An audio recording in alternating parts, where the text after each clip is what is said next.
إلى رسول الله صلى الله عليه وسلم وأهل بيت رسول الله وأصحاب رسول الله ثم إلى أرواح آبائنا وأمهاتنا ولأجدادنا ولجداتنا ومشايخنا ولجميع المسلمين والمسلمات والمؤمنين والمؤمنات لهم الفاتحة.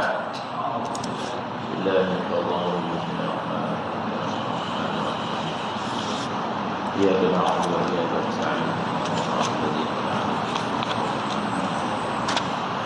أعوذ بالله من الشيطان الرجيم. بسم الله الرحمن الرحيم.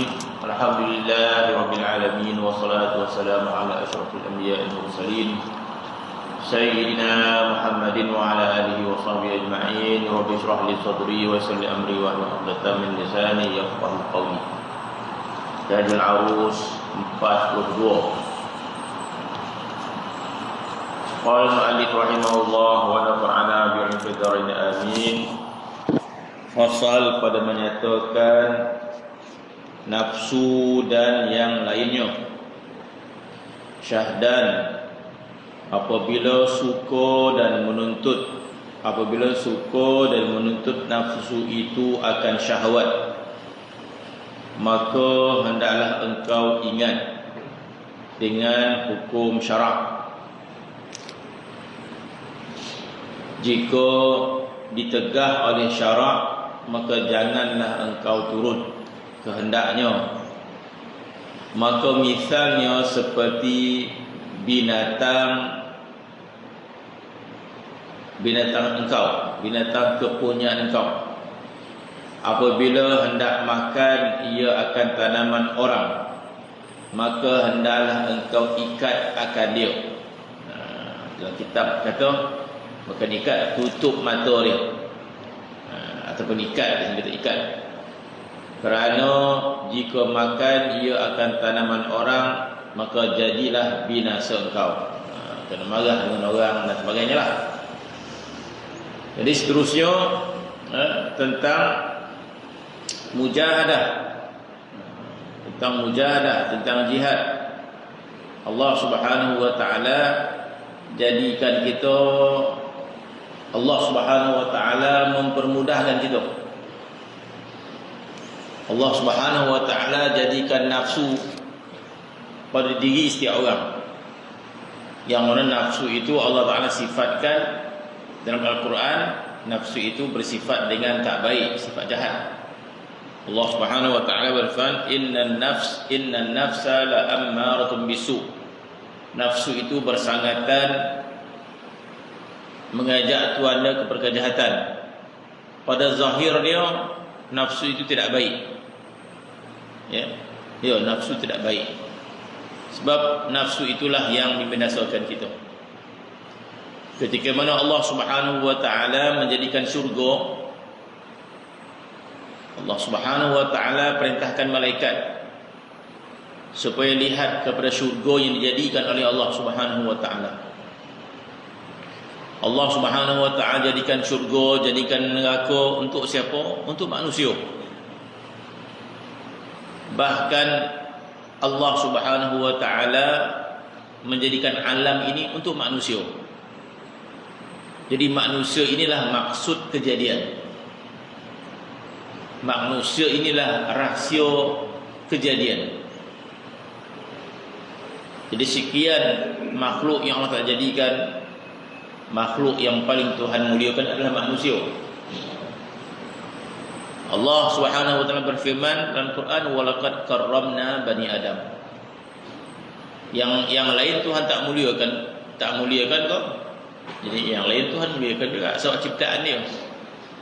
Tetapi tidak ada ayat Quran yang menyebut sebegitu. Yang ada ayat Quran menyebut walaqad karramna bani Adam. Kami muliakan anak Adam ini. Laqad khalaqnal insana fi ahsani taqwim. Kami jadikan manusia itu sebaik-baik kejadian. Maka manusia ini adalah sebaik-baik kejadian, dan manusia ini adalah maksud makhluk. Macam itu, kita boli tanah, kemudian kita tanam tanah tadi dengan pokok-pokok, kemudian kita buat rumah, yang lawa-lawa.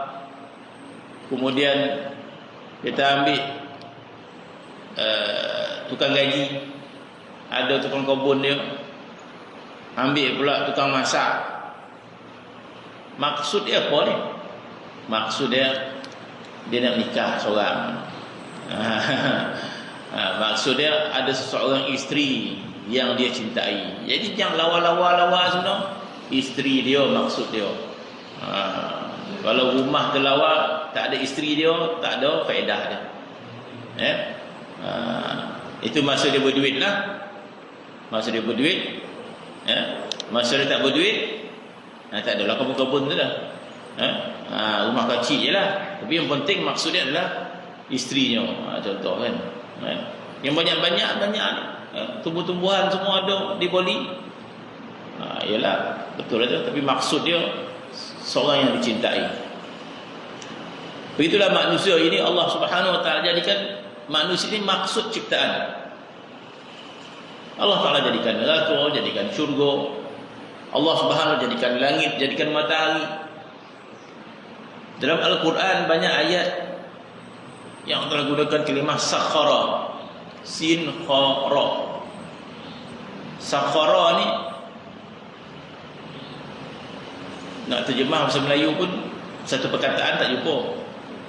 Sakhara ni Allah Ta'ala gunakan untuk manusia. Wa sakhkhara lakumul anhar. Allah Ta'ala jadikan sungai itu taskhir untuk manusia. Sungai itu ditaskhirkan untuk manusia. Apa maksud ditaskhirkan? Mana sungai itu dipermudahkan untuk manusia. Wa sakhkhal panahar. Allah Ta'ala taskhirkan binatang untuk manusia. Binatang Tuhan taskhirkan untuk manusia. Bermaksud manusia boleh memandu binatang. Tuhan mudahkan. Manusia yang kecil boleh bola gajah. Adalah cara dia dapat ditundukkan gajah. Manusia boleh tundukkan kabau sebanyak-banyaknya kabau, boleh dia bola. Manusia boleh tundukkan lembu dan sebagainya. Allah Ta'ala jadikan binatang itu khidmat kepada manusia. Wa sakhkhara lakumul bahr. Allah Ta'ala taskhirkan laut untuk manusia. Laut sebesar-besar ni untuk apa? Untuk naik kapal atas dia. Laut yang besar ada ikan, ada mutiara. Allah jadikan laut taskhir untuk manusia, dipergunakan untuk manusia. Dan Allah Ta'ala jadikan semua bintang semua untuk manusia. Untuk manusia nak berjalan, nak musafir, dulu gunakan bintang. Jadi bintang berkhidmat kepada manusia supaya bila musafir tidak sesat. Jadi maksud alam untuk manusia termasuk malaikat juga. Malaikat khidmat kepada manusia, mencatat amal kita, dia jaga kitab kita. Kita rajin beramal, maka tidak ada satu pun amal kita yang tercicir. Kita kalau khidmat dekat pejabat, mungkin ada kebajikan kita tak dicatat. Tengok orang dah yang markahan. Oh, dia terlupa kita pernah buat kerja ni, dia terlupa nak catat. Dia markah sikit 60 je. Dia tak dapat nak catat. Kita punya kebaikan-kebaikan kita buat. Jadi kita kebaikan kita di dunia tak ada satu pun yang tercicir. Ma yalfizu min qawlin illa ladaihi raqibun atid. Tidak ada satu lafaz yang kita sebut kecuali semua tercatat. Oh, kita berzikir dah banyak, bertasbih dah banyak. Tercicir mungkin 1-2 tasbih. Dengan tasbih itu besar pahala dia. Allah Ta'ala tidak tercicir walaupun satu huruf. Siapa yang buat kerja khidmat? Malaikat khidmat pada kita. Begitu juga di akhirat nanti di padang mahsyar, ada malaikat yang menyebut kita. Siapa yang menyebut kita? Takkan orang nak sebut kita, dia pun hisap. Kalau dekat dunia ni boleh kita lantik-lantik orang. Bila kena kahwin, semua nak siap, ada seorang tukang nyambut ni. Bila masjid ada seorang tukang sambut dia. Kau tak payah buat kerja lain, kau menyambut tetamu je. Boleh kita lantik dia pada masyarakat, nak lantik manusia, nak menyambut manusia, semua kena hisap. Jadi siapa yang melayan kita? Di pada masyarakat, siapa nak nyambut kita? Malaikat akan menyambut kita. Khidmat. Kita tak tahu padang mahsyar kali pertama itulah kita turun tompek kampung-kampung pernah kita pergi tengok sebelum ni. Kalau kita tak pernah pergi tengok, tak tahulah dekat mana kita duduk, semua tak tahu kita. Siapa yang menyambut kita? Malaikat. Orang mukmin ini ketika meninggal dunia telah pun disambut oleh malaikat. Ketika meninggal dunia dah disambut, dah dilayan, dah dimuliakan. Siapa yang menyambut kematian kita? Tak ada manusia nak sambut. Dia ada amalan dia sendiri, hidup dia sendiri, maka menyebut kita malaikat. Malaikat yang menyambut kita. Malaikat menyambut roh kita ketika kematian kita. Ketika di padang mahsyar, malaikat yang menyebut kita. Dalam surah Qaf, Allah Subhanahu wa taala menyebut di kalangan malaikat itu di padang mahsyar nanti ada yang tugasannya sebagai sa'iq. Sa'iq ini pemandu pelancong. Kalau di dunia ini sa'iq pemandu. Maka di padang mahsyar ada malaikat yang bertugas sebagai pemandu. Sa'iq. Sa'iq ini pemandu. Sa'iqun wa syahid, kata Allah SWT. Di padang mahsyar nanti ada malaikat yang tugasannya sa'iqun. Sa'iqun ini pemandu. Mana kita ni macam kita pergi apa ni? Pergi melawat, pergi melancong, mesti ada pemandu dia. Apatah lagi tempat tu tak pernah kita pergi. Kita pergi melawat ke mana? Uzbekistan ke? Kita melawat ke mana? Pertama kali kita pergi. Kalau kita pergi sendiri tak tahu kita nak pergi. Ada pemandu dia yang menyambut dekat airport. Lagu kita. Kita tak tahu kita nak pergi mana. Dia menyambut, dia yang bawa, dia yang terangkan tempat ni gini. Kita tak tahu. Mau begitu dari padang mahsyar, malaikat itu tugasnya sa'iqun wa syahid. Syahid ini penonton. Ada malaikat yang membawa kita, ada khalayak yang menuntun kita, malaikat. Itu yang apa kita kata yang mendambakan kita. Sebab malaikat yang syahid ini malaikat yang menuntun. Mereka akan menuntun kita. Mereka akan melihat kita. Sebagaimana di dunia ini mereka melihat kita, tapi kita tak nampak dan kita tak rasa. Ketika hari Jumaat, malaikat menyaksikan kita. Dia ada dan menyaksikan kita solat Jumaat. Ketika Ramadan, malaikat menyaksikan. Sebab itu hadis banyak yang Allah Ta'ala panggil malaikat. Maka Allah Ta'ala kata Ishhadu.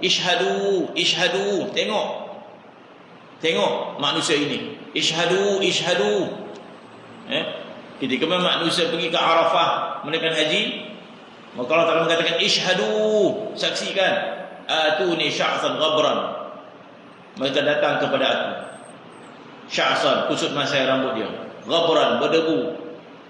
Kain ihram dia. Jadi Allah Ta'ala di dunia lagi Allah Ta'ala perintahkan Ishhadu, saksikan. Cuma di dunia kita tak nampak dia menyaksikan kita. Adapun di akhirat kita akan dizahirkan, malaikat akan melihat kita. Jadi kita rasa gemetar sebab sebentar lagi kita akan dihisab oleh Allah Subhanahu wa taala. Kalau kita dikenal orang yang mulia, bertambah kemuliaan kita. Kita orang yang mulia, bertambah mulia kita.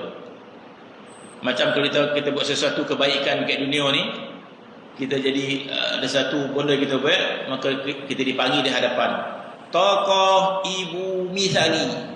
Contoh dia kan, okay. Kita memang dah ibu misali ke rumah dah. Ke rumah kita jadi ibu misali dah. Banyak benda kita buat, tiba-tiba orang ambil kita sebagai ibu misali. Naik ke atas, disaksikan ramai orang. Untuk apa? Untuk disaksikan, bertambah lagi mulia. Dia pergi ke depan, tokoh apa lagi kan? Bagi kata tokoh orang yang apa ni, berjaya dalam tanam-tanaman. Mana kita memang dah baik dah kat rumah. Semua bola kita tanam. Dipilih ya. Maka disaksikan kebaikan kita. Tujuh apa? Bertambah mulia. Naik kat pentas tu, bertambah mulia, dimuliakan oleh orang. Dapat sijil kecil ya. Tapi dimuliakan. Begitulah di akhirat, bila kita ditimbang untuk menambahkan mulia kita, disaksikan ramai malaikat. Semua tengok. Jadi bermaksud malaikat juga berkhidmat kepada kita. Malaikat juga khidmat kepada kita. Bermaksud manusia ini paling tinggi darajat dia di sisi Allah Subhanahu wa taala. Itu yang perlu kita tahu. Hatta syurga pun khidmat kepada kita. Syurga khidmat kepada kita. Bukan kita memperhamba kepada syurga, syurga khidmat kepada kita. Mana kalau kita syurga ni panjang kisah. Ada seorang, dia bermimpi seorang wanita perempuan. Tak salah, seorang hamba perempuan tak ingat. Jadi seorang perempuan yang salih, abidah,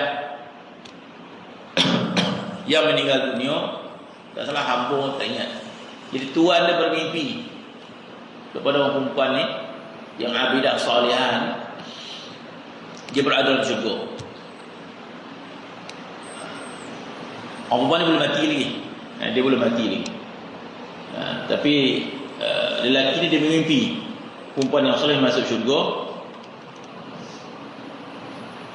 Kemudian dalam syurga dia nampak orang perempuan ni berada dalam syurga. Tetapi dia tengok watak dalam syurga dah berlainan sikit pada watak di dunia. Sebab di dunia dia nampak orang perempuan ni, mana orang yang miskin, hamba, tak nampak dia punya kemuliaan dia kan.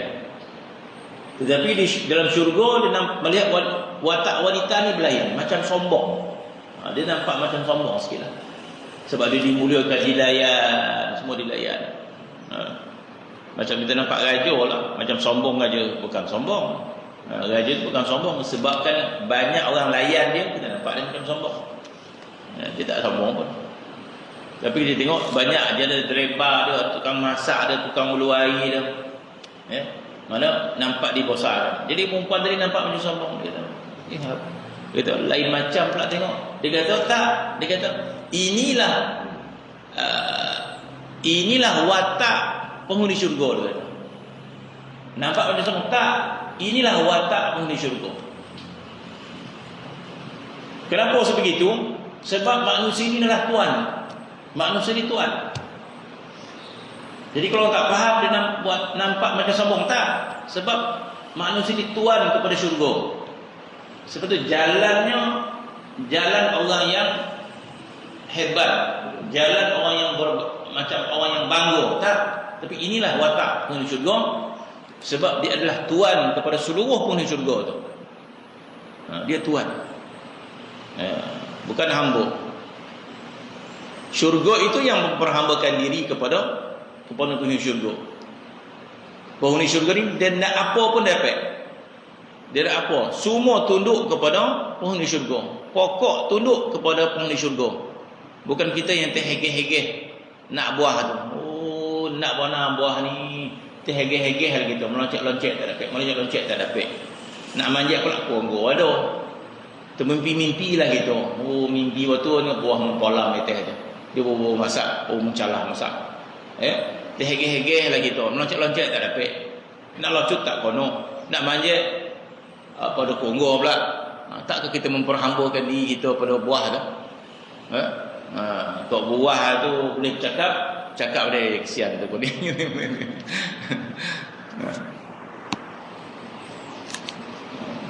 Jadi kita memperhambakan kepada sesuatu dekat dunia. Bila dapat kereta baru, kita memperhambakan dia. Sayang betul kereta ni, kata. Kereta tu tak sayang kat kita pun. Kita yang sayang kat kereta gitu kan.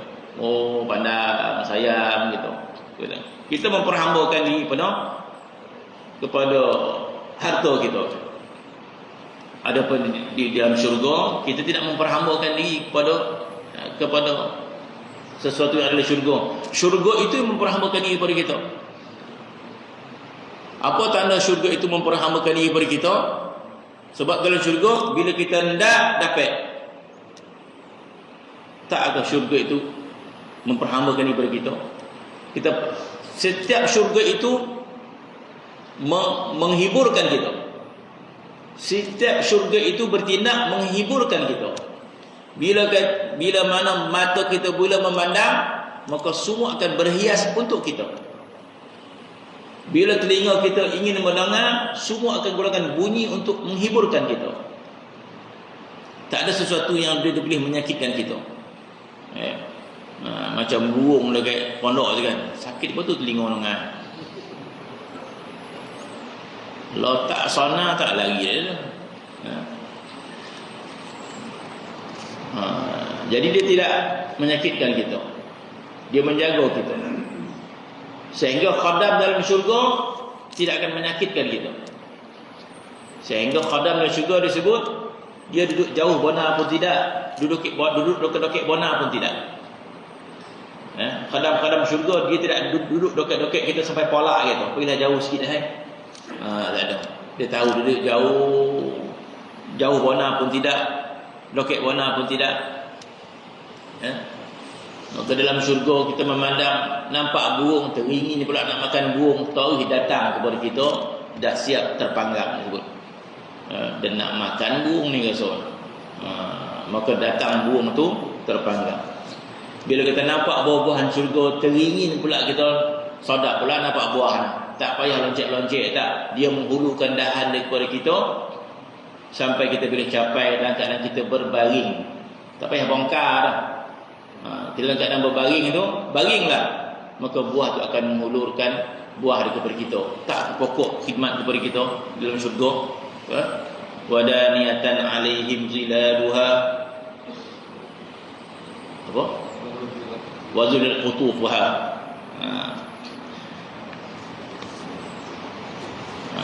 Itu mukadimah cerita. Kemudian Allah Subhanahu wa taala jadikan manusia ini, dan manusia ini maksud kejadian Allah Subhanahu wa taala, dan bila Allah Taala turunkan ke dunia, kita ada tugasan. Kita ada tugasan. Sebab kita dimuliakan oleh Allah Subhanahu wa taala bersama dengan tugasan. Apa ketugasannya? Tugasannya mengabdikan diri kepada Allah Subhanahu wa taala. Kita ada tugasan. Kita tidak sebegitu saja dimuliakan. Malaikat Tuhan jadikan dan terus menjadi mulia. Malaikat dijadikan terus jadi mulia. Tidak ada taklif. Tetapi malaikat bukanlah maksud yang sebenar. Maksud yang sebenar adalah manusia. Maksud yang sebenar adalah manusia. Jadi maksud yang paling agung makhluk ciptaan Allah, maka diberikan tugasan. Tugasan pengabdian diri kepada Allah Subhanahu di dunia. Dalam keadaan kita ini ditaklifkan oleh Allah Subhanahu wa taala,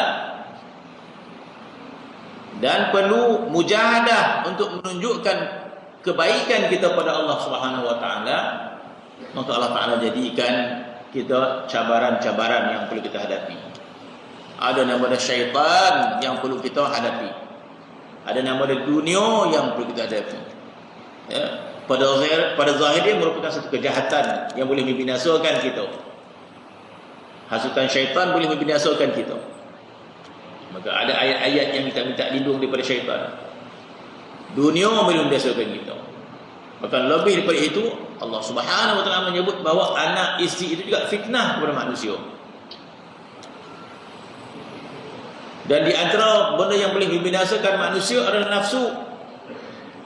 Dan nafsu itu ulama melihat asyaddu min 70 syayatin. Nafsu itu lebih dahsyat daripada 70 syaitan. Sebab persangatan kuat. Maka Allah Subhanahu wa taala jadikan kejahatan itu pada zahirnya, pada sebaliknya rahmat. Maka dalam kitab hikam ada sebut, pada zahirnya syaitan itu mendatangkan kejahatan, nafsu mendatangkan kejahatan, dunia mendatangkan kejahatan, pada batinnya rahmat. Apa maksud pada batinnya rahmat? Bermaksud orang mukmin boleh mempergunakan nafsu untuk menuju ke hadrat Allah Subhanahu wa taala. Jadi alat dunia yang tercela ini jadi alat kepada orang mukmin untuk hampir kepada Allah, hatta syaitan pun jadi alat orang mukmin untuk hampir kepada Allah Subhanahu wa taala. Contoh dia apa?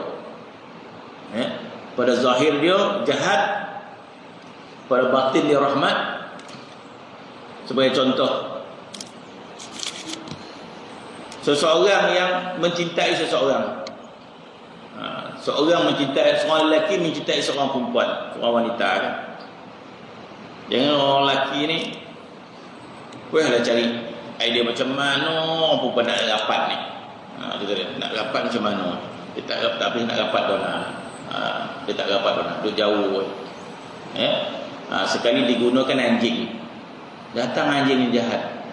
Takut orang perempuan dia meloncat langsung dipoluk kan. Dipoluk Tahu rapat dia kepada kekasih dia. Tak tahulah dia upah siapa orang suruh anjing garang kat sebelah tu. Jadi anjing tu menyala, orang perempuan tadi takut, tahu dipoluk lelaki tadi. Apa maksudnya? Lari dia kepada orang yang diharapkan. Begitulah syaitan, kata ulama. Kita takut gangguan syaitan, maka kita lari kepada Allah Subhanahu wa taala. Bagi orang mukmin takut gangguan syaitan. Sebab itu bila kita takut gangguan syaitan, kita kata a'udzubillahi minasyaitonir rajim. Kita kembali kepada Allah. A'udzubillah. Kita munajat kepada Allah, itu kita menuju kepada Allah. Setiap kali kita menyebut Allah, kita menuju kepada dia. Sekuat manakah kita menyebut kalimah Allah, kita akan menuju kepada dia. Laju kita pergi kepada Allah SWT. Kita tak faham maksud tu. Kalau kita faham maksud kita menuju kepada Allah, kita akan menyebut nama Allah dengan penuh kasih sayang. Kita menyebut dengan nama Allah dengan penuh pengharapan. Kita menyebut nama Allah dengan penuh keinginan. Maka selaju itulah kita menuju kepada Allah Subhanahu wa taala. Sebab itu ahli ma'rifat menyebut nama Allah dengan penuh ma'rifat. Sebab apa? Menyebut nama Allah bermaksud hati kita menuju kepada dia. Jadi bila kita takut gangguan syaitan, maka gangguan syaitan itu menyebabkan kita menuju kepada Allah Subhanahu wa taala. Maka kita menyebut Rabbi a'udzubika min hamazati syayatin wa a'udzubika min an yahdurun. Orang mukmin menggunakan kejahat syaitan untuk melonjak kita pergi kepada Allah Subhanahu wa taala. Mana kalau tak ada kejahatan, tak pergi kita kepada Allah Subhanahu wa taala. Jadi kalau tak ada anjing tadi, orang perempuan tu tak meloncat pergi ke lelaki tu dah. Dia rasa dia selamat. Tapi disebabkan ada kejahatan, jadi sepatutnya orang lelaki tadi bila patah-patah pergi makan anjing. Terima kasih ya. Kan? Terima kasih kan anjing tu. Sebabkan anjing tu orang perempuan tadi dapat ada. Tapi kita taklah terima kasih ke syaitan, tak adalah. Begitu juga dunia, begitu juga nafsu. Sehingga dalam kitab hikam dia nyebut kejahatan syaitan, kejahatan dunia bagi orang mukmin itu sebagai batu lonjakan. Jadi kalau orang nak melompat, dia kena berpijak dekat batu kan. Baru dia melonjak. Dia cuba melonjak dekat tengah sawah. Dapat tak? Tak dapat lah. Nak melompat sawah tak banam kaki tu. Ataupun dalam air sungai tu. Cuba lompat. Tak lompat. Tak ada tompek lonjakan dia. Maka kita ada satu tompek lonjakan dia. Kita tondang dia jauh. Kita tondang benda tu kan.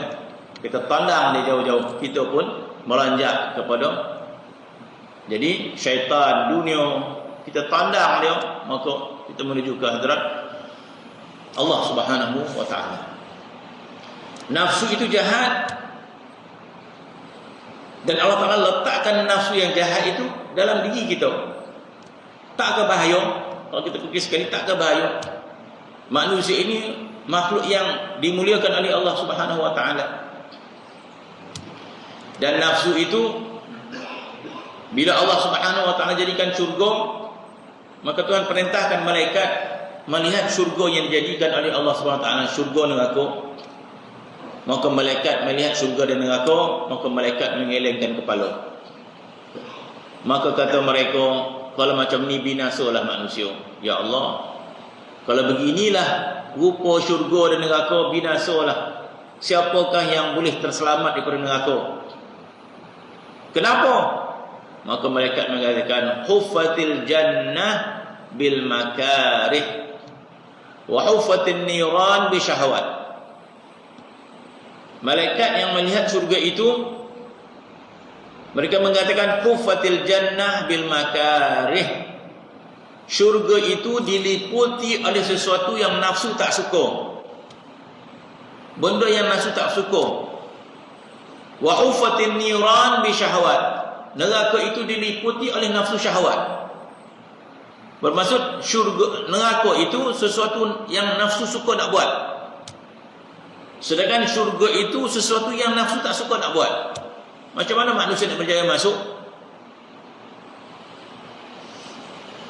Neraka itu yang diliputi oleh nafsu. Nafsu itulah yang berada dalam diri kita. Yang mana nafsu itu membawa kepada neraka. Sesuatu yang nafsu tak suka, itu membawa kepada syurga. Bermaksud ada kejahatan dalam diri kita.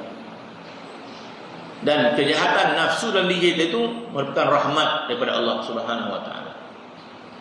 Dan Allah Subhanahu wa taala sebut dalam Quran, la yukallifullahu nafsan illa wus'aha, laha ma kasabat wa 'alaiha ma iktasabat.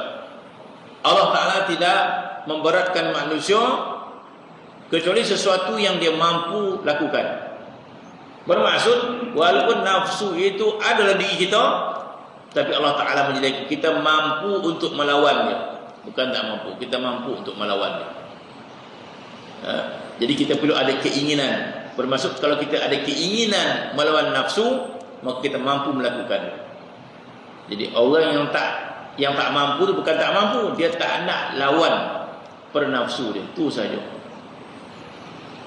Maka Allah Subhanahu wa taala jadikan kejahatan nafsu pada diri kita sebagai rahmat daripada Allah Subhanahu wa taala. Kenapa rahmat?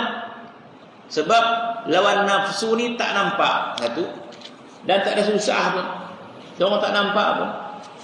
Maknanya di antara kita lawan nafsu, kita lawan hati kita daripada lalai daripada Allah Subhanahu wa taala, dan kita berzikir. Bila kita berzikir, kita lawan nafsu kita. Sebab nafsu kita nak berehat-rehat. Nafsu kita nak santai-santai. Dah kita mujahadah nafsu. Kita lawan nafsu. Nama dia mujahadah an-nafs. Kita lawan nafsu kita. Daripada tak nak taat kepada taat pada Allah Subhanahu wa taala. Ya. Sebab nafsu inilah penasihat kanan pada hati kita. Hati raja dalam tubuh badan kita adalah hati kita. Hati kita adalah raja. Dialah yang memerintahkan semua. Pandang tua, kita pun pandang. Mata pun pandang. Hati kau pandang belah kiri, kita pun pandang belah kiri. Ya? Hati kau lolap, dia pun lolap. Hati kau apa lagi? Pergi masjid, pergi dia berangkat. Sedangkan yang kuat kaki, ya? Bahau, dia pergi bahau. Jauh sikit, Kuala Lumpur, dah sampai dia Kuala Lumpur. Kan? Sebab apa? Hati dia kuat. Kuala Lumpur pergi mana? Pergi ceramah lah. Pergi dekat nasi Arab, solat. Wah, ini saja jauh kan. Makna kata yang raja tu adalah hati. Walaupun hati tu raja, dia ada penasihat kanan dia. Penasihat ada nafsu. Nafsu yang menasihat dia. Jadi kebanyakan bergorak kita, pandang kita, bergorak kita, berjalan kita. Bila kita pandang balik, semua nafsu yang suruh. Yang pergi ke Lumpur tu sebab nak makan. Nak makan kat bahau ni banyak tak. nafsu tu tak, yang lain lagi. Maka nafsu itu, dan kebanyakan nafsu itu mengajak kepada benda yang tak baik. Innan nafsa la'ammaratun bisu'. Maka dia sangat kuat. Maka perlu mujahadah. Sebab apa? Nafsu tu tidak suka untuk taat pada Allah Ta'ala. Nafsu tak suka. Tak suka dia. Sangat menentang dia. Menentang yang amat sangat. Ibadat yang paling mulia itu paling dia bangkang. Qiyamul Lail. Tak ada ibadat yang paling mulia berbanding Qiyamul Lail. Semua ibadat ada kemuliaan, tak kita nafikan. Setiap ibadat ada mulia. Sebab itu ulama sebut, kalau kita tengok satu-satu ibadat dalam agama Islam ni, bila kita baca, semua yang paling mulia, semua yang paling mulia, semua yang paling mulia. Sebut satu-satu, semua paling mulia. Ibadat haji paling mulia. Dia kata, ibadat haji paling mulia. Berpuasa, kalau ibadat haji paling mulia, puasa bila kita baca kemuliaan puasa, kalau begitu puasalah yang paling mulia. Nabi mengatakan kullu amal ibnu adam lahu, setiap amalan anak Adam baginya tertulis kadar pahala illa shaum, kecuali puasa. Puasa ni tak dapat tulis banyak mana pahala dia. Bermaksud masya-Allah puasa yang paling tinggi derajat dia. Sembahyang, masya-Allah sembahyang yang paling tinggi derajat dia. Tidak ada ibadat yang Allah Ta'ala perintahkan kepada kita kecuali semua melalui Jibril alaihi salam. Perintah haji melalui Jibril alaihi salam. Perintah puasa diberi Jibril alaihi salam. Kecuali salat langsung daripada Allah Subhanahu wa taala. Maka salat yang paling besar. Zikrullah, berzikir kepada Allah Subhanahu wa taala, nampak macam ringan saja. Datang satu hadis Nabi sallallahu alaihi wasallam menyebut bahawa tak aku beritahu kepada kamu suatu amalan yang lebih afdal daripada kamu bersedekah emas dan perak, dan lebih afdal daripada kamu bagi perang di jalan Allah, sama ada kamu berjaya membunuh musuh atau kamu terbunuh di medan perang. Tak aku beritahu amalan yang lebih tinggi lagi derajat dia. Sahabat kata, apa dia Rasulullah? Zikrullah. Nabi kata, jadi berzikir ni lebih besar darjat daripada mati syahid. Berzikirlah yang paling mulia. Baca Al-Quran. Maka baca Quran, ada hadis mengatakan Al-Quran lah yang paling mulia. Baca Quran yang paling mulia. Sehingga ada kisah Imam Ahmad bin Hanbal.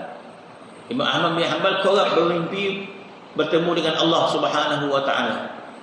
Sebanyak 99 kali Imam Ahmad bin Hanbal bermimpi bertemu dengan Allah Subhanahu wa taala. Bagaimana keadaan wallahu a'lam. Imam Ahmad bin Hanbal bermimpi 99 kali bertemu dengan Allah Subhanahu wa taala. Maka selepas 99 kali bertemu dengan Allah, dia terlupa tanya satu soalan. Dia nak tanya kepada Allah Taala. Dah banyak kali bertemu tapi lupa dia tanya soalan. Maka dia berazam, kalau bertemu lagi ke 100, dia nak tanya soalan. Maka ditakdirkan bertemu dengan Allah kali yang ke-100. Maka Imam Ahmad bin Hanbal bertanya kepada Allah, wahai Allah, apakah amalan yang paling engkau sukai untuk diamalkan oleh hamba-Mu? Maka Tuhan kata, bitilawati kalami, dengan membaca kalam aku, baca Quran. Dengan faham ataupun dengan tanpa faham, sama ada faham tak faham, maka itulah amalan yang paling Allah sukai. Begitu juga dengan hadis, baca Quran yang paling mulia. Salawat ke atas Nabi sallallahu alaihi wasallam.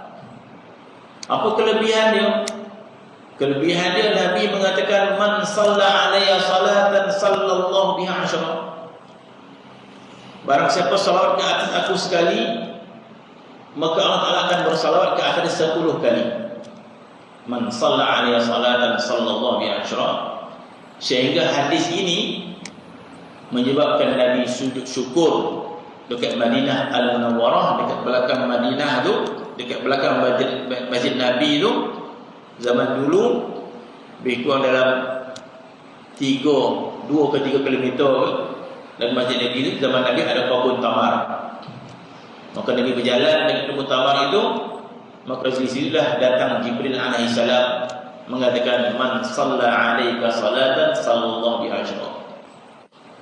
Barang siapa salat engkau ya Rasulullah sekali, Tuhan akan salat ke atas dia 10 kali.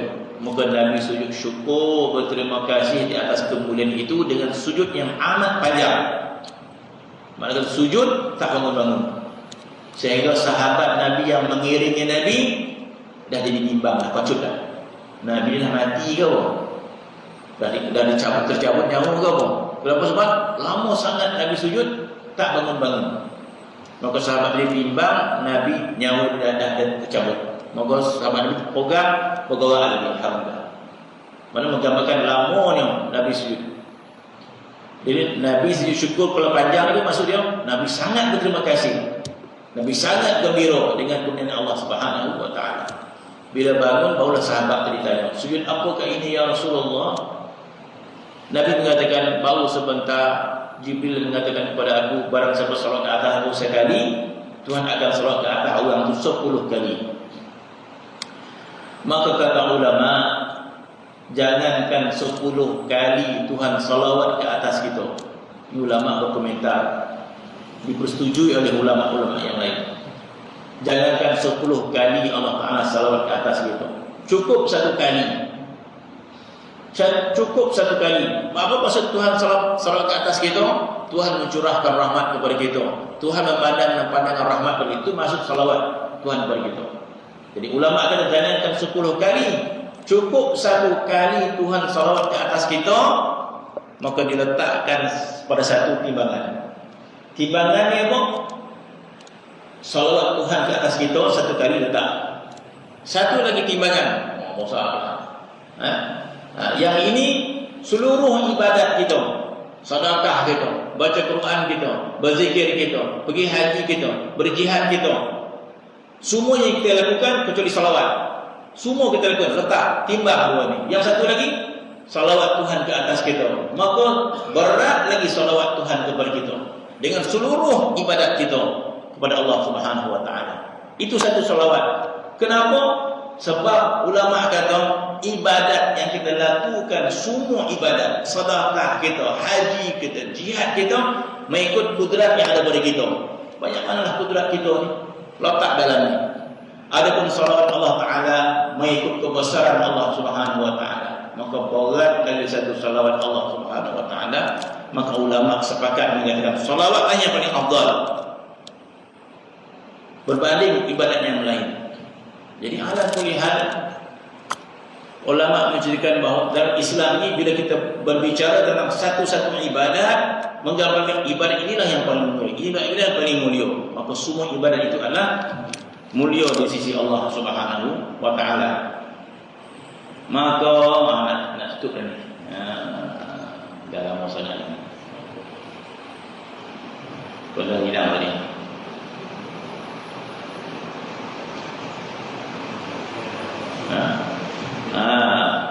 Apabila suka dan menutup nafsu itu akan syahwatnya. Oh belah kita tak baca, kita baru cerita apa sekitar pun lupa tadi. Jadi Allah Subhanahu wa taala jadikan syahwat pada kita untuk kita mujahadah, mujahadah syahwat kita. Dan kita kata dia adalah satu rahmat daripada Allah Subhanahu wa taala. Sebab apa? Sebab mujahadah kita itu tak payah kita bersilat-silat tangan, tak payah. Tak payah kita nak bersilat-silat tangan, tak payah kita mujahadah lawan nafsu saja. Lawan nafsu kita untuk taat pada Allah Subhanahu wa taala, maka diberikan kemuliaan oleh Allah Subhanahu wa taala. Bahkan dalam hadis Nabi memberikan kemuliaan yang besar. Kemuliaan yang besar. Bahkan lawan nafsu ini, melawan nafsu, dalam proses melawan nafsu, dalam itu tidak ada peluang untuk riak, tak ada. Peluang untuk riak itu tak ada. Tapi kalau kita bersedekah, peluang untuk riak itu mungkin dalam menunjuk. Hatta kalau program fisabilillah pun mungkin ada peluang untuk riak, untuk digelar pahlawan dan sebagainya. melawan nafsu itu orang tak tahu. Kita lawan nafsu, yang nama lawan nafsu seorang diri. Maka orang tak tahu, mana peluang niat tak tahu. Dan bila kita melawan nafsu kita, maka Nabi mengiktiraf sebagai jihadul akbar.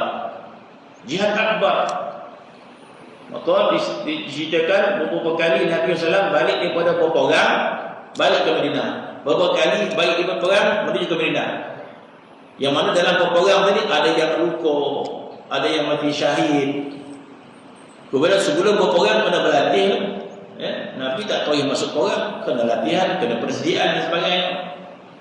Dan dalam berperang tadi ada yang lapar, ada yang dahaga, banyak susah, balik dengan cedera dan sebagainya. Tiba-tiba bila Nabi balik daripada perang, Nabi kata, nahnu narji'u min jihad asghar ila jihad akbar. Kita sekarang ni balik daripada perang kecil kepada perang yang lebih besar. Sahabat tanya, perang apa ya Rasulullah? Jihad nafs, perang hawa nafsu. Bermaksud melawan hawa nafsu ni walaupun orang tengok tak glamour warna, perang tasbih ya. Untuk menambahkan rasa cinta kita kepada Allah Subhanahu Wa Taala, hati kita ni ingat makan, hati kita ni ingat duit saja, maka kita lawanlah hati kita ni ingat Allah Subhanahu Wa Taala. Ketika itu kita lawan nafsu kita. Orang tak nampak, kita lawan nafsu. Ya. Walaupun begitu kadang, maka dia jihad akbar. Mana kemuliaan yang tinggi di sisi Allah Subhanahu Wa Taala. Manakala Tuhan permudahkan jalan kita untuk jadi mulia dengan sekadar kita melawan hawa nafsu kita. Sebab dia kata, apabila suka dan menuntut nafsu itu akan syahwatnya, maka hendaklah kau ingat dengan hukum syarak. Jikalau ditegah oleh syarak, maka jangan kau turut. Maka lawanlah nafsu itu. Masa tu kita berlawan dengan nafsu kita. Ya. Jadi nafsu kita ingin melakukan sesuatu yang ditegah oleh syarak. Maka disitulah medan perlawanan kita. Maka jangan turut kehendaknya. Maka misalnya seperti binatang, apabila engkau hendak makan, ia akan tanam. Jadi binatang kita nak makan tanaman, dalam ni kata ikat, dalam kita apa dia kata, tutup mata dia. Tutup mata dia. Sebab tu kuda bila dia berlari, akan ada orang terletak, tutup sebelah sini kan. Tutup sini kuda tu. Supaya nampak ni. Kalau tak tutup ni, mungkin perlahan kuda tu lagi. Kalau nampak sebelah kan, nampak pula makanan tanam jadi letak tumpuk. Jadi mata tu tak banyak pernah memandang.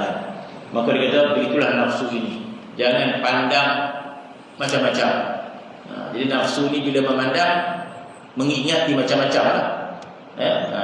Walaupun kita tak nampak dengan mata, tapi nafsu tu ingat niat, maka mengganggu kita mengingati Allah Subhanahu Wa Taala. Maka jangan pandang yang lain. Bermaksud jangan ingat yang lain. Jadi kalau nafsu ingat yang lain, maka mengganggu ingatan kita kepada Allah Subhanahu Wa Taala. Sebab tu dalam fiqh ada kaedah. Ada kaedah iaitu bila kita ingin memandang kepada Allah Subhanahu Wa Taala, ketika manakah kita memandang kepada Allah? Ketika mana kita ingat Allah, bermaksud kita pandang pada Allah Subhanahu Wa Taala. Maka ada kaedah dalam fiqh menyebut dalam satu hadis mengatakan bila datang isya dan asya, maka dulukan asya. Ada kaedah dalam fiqh berdiri hadis bila datang isya dan asya. Isya solat isya, asya makan malam. Hidangan dan terhidang waktu isya pun dah masuk. Dalam kaedah fiqh kata bila asya dah siap, asya ni makan malam, makanan dah siap, waktu isya masuk, mana dulu makan dulu. Bila isya dan asya, dulukan asya. Asya adalah makan malam, isya solat isya. Jadi kaedah bila ada siap makan malam dan solat isya, pergi makan. Kenapa? Sebab bila kita solat, kita tak pandang pada Allah, kita pandang pada makan. Maka tak sempurna solat kita. Maka makan, selesaikan makan. Dah selesai makan, baru solat, baru kita pandang pada Allah Subhanahu Wa Taala. Hadis itu juga memberikan faham kepada kita bila kita menghadap kepada Allah, menghadaplah betul-betul. Jangan menghadap ke lain. Sehingga kalau perut kita lapar, pergi makan. Kena pergi makan. Sebab kalau kita lapar, salat, maka kita tak pandang pada Allah, kita pandang pada yang lain. Sebab itu dia kata, syahwat ini mengajak kita untuk memandang kepada yang lain daripada Allah Subhanahu wa taala. Maka hendaklah kita tahan dia, mujahadah dan sebagainya. Wallahu ta'ala. Bismillahirrahmanirrahim. Alhamdulillahirabbil alamin wassalatu wassalamu ala asyrofil anbiya'i wal mursalin wa ala alihi wa sahbihi Muhammad.